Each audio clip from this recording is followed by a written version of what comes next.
Why does nothing work on the web? Well, you've heard of a single point of failure, right? It's when just one thing going wrong can cause everything to fail. That is not the problem with the web. It's way worse than that. On the web, there are single points of failure every step of the way. The web is so complex, so many different things have to work together, that a small chance of any one of them failing adds up to a strong chance that things won't work. How did this happen? By the way, this whole episode is just an excuse for my last episode of Tangled Webs being late. Here's what happened. The short story is that Google locked me out of my Tangled Web YouTube account. The long story? Well, I kinda knew this would happen sooner or later. That's why, despite Google's endless nagging, I've never turned on two-factor authentication for my YouTube account. I'm convinced that the chances of anyone's hacking into my account are minuscule compared to the chances of Google's locking me out of my account. With complete contempt for my expressed personal preferences, Google recently began to require me to receive a text message on my phone every time I logged into my account, regardless of my refusal to turn on two-factor authentication. I do wonder what that two-factor authentication switch actually does, given that Google requires two-factor authentication even when it's switched off. The risk posed by Google's two-factor authoritarianism was compounded by my phone company's demonstrable incompetence. They once lost my phone number. I had to start over with a different phone number, which of course meant that I had to update my phone number on dozens of accounts on the web. Fortunately, none of these accounts required two-factor authentication. If I'd been required to receive a text message at my old phone number to log into an account to update it with my new phone number, I'd have been forever locked out of these accounts when my phone company lost my old phone number. And that's just my phone company's incompetence. What about my own incompetence? I've never lost my phone, but it's certainly a possibility. If I did, would my phone company allow me to set up a new SIM card with the same number? Would they require me to log into my account on the web to do so? Does that account require two-factor authentication? Would I be required to receive a text message at my phone number? How could I if I'd lost my phone? For the last couple of weeks of June, I was in Whitehorse. Another of my phone company's demonstrable incompetencies is extending cell service there.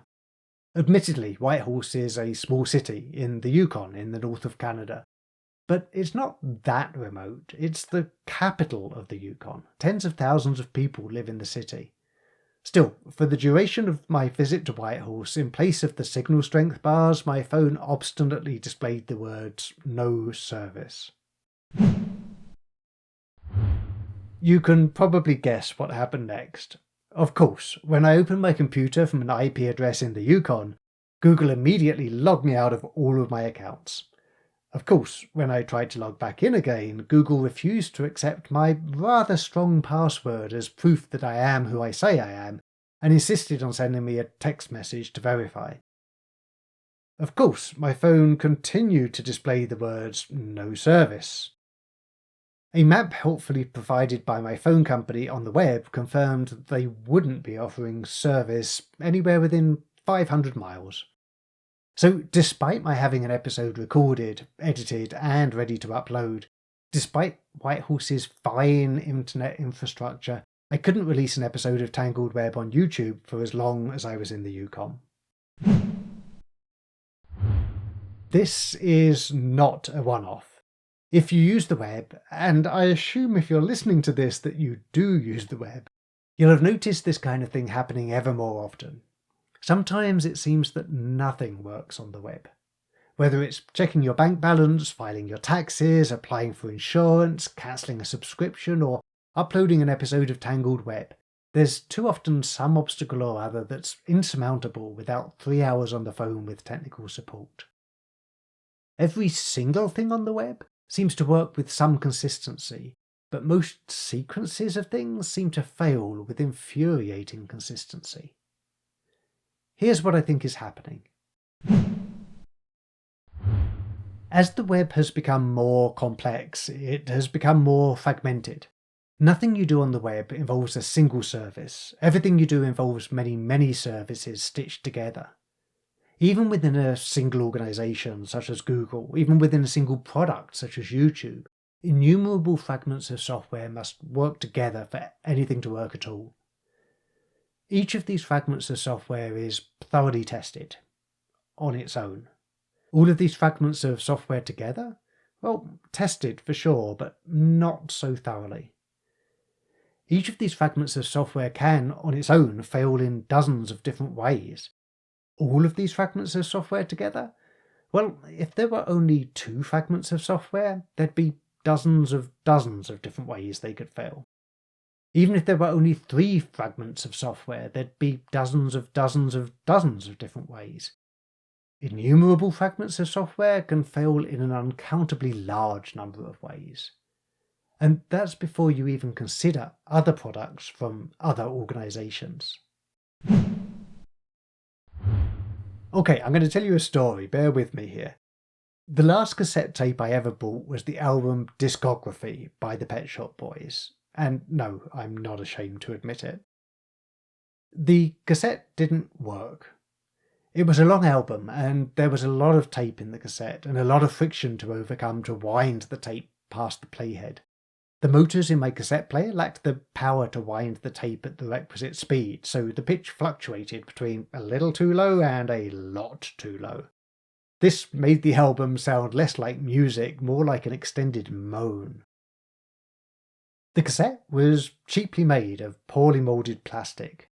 I knew I could make it work by buying a better made blank cassette, breaking open the pre-recorded cassette with a hammer, I'm not kidding here, unscrewing the blank cassette and relocating the tape from the pre-recorded cassette to the blank cassette. The cassette player was cheaply made with underpowered motors. I knew that I could make it work again by buying more powerful motors, taking the cassette player apart and switching out the motors. What I couldn't do was take the cassette back to the music store, or take the cassette player back to the electronics store and complain that it didn't work. After all, the music publishers could reasonably have claimed that there was nothing wrong with the cassette. It would have worked just fine in a better made cassette player. Underpowered motors? That's someone else's problem. And the electronics manufacturers could reasonably have claimed that there was nothing wrong with the cassette player. It worked just fine with better made cassettes. Too much tape? That's someone else's problem. The someone else's problem invariably arises when different products from different organizations have to work together. Google can reasonably claim that there's nothing wrong with their account authentication. It works fine just as long as you always have access to a cell phone. No cell service? Well, that's someone else's problem. My phone company can reasonably claim that there's nothing wrong with their cell service. It works just fine as long as you don't venture too far from the densely populated regions of Canada. You get locked out of your accounts if you can't receive text messages? That's someone else's problem. Consider all the fragments of software in all the different products from all the different organizations that have to work together for anything to work at all. And it's no wonder that nothing works on the web. But really, my phone company is merely incompetent. Google, on the other hand, is positively discriminatory. Their two-factor authoritarianism locks many of us out of some of the most essential services on the web. Google doesn't care. They don't much like Yukoners, or indeed anyone who lives in a remote location, or indeed anyone who doesn't have access to cell service at all times, or indeed anyone who doesn't have a cell phone. At least that's the way it looks from Whitehorse.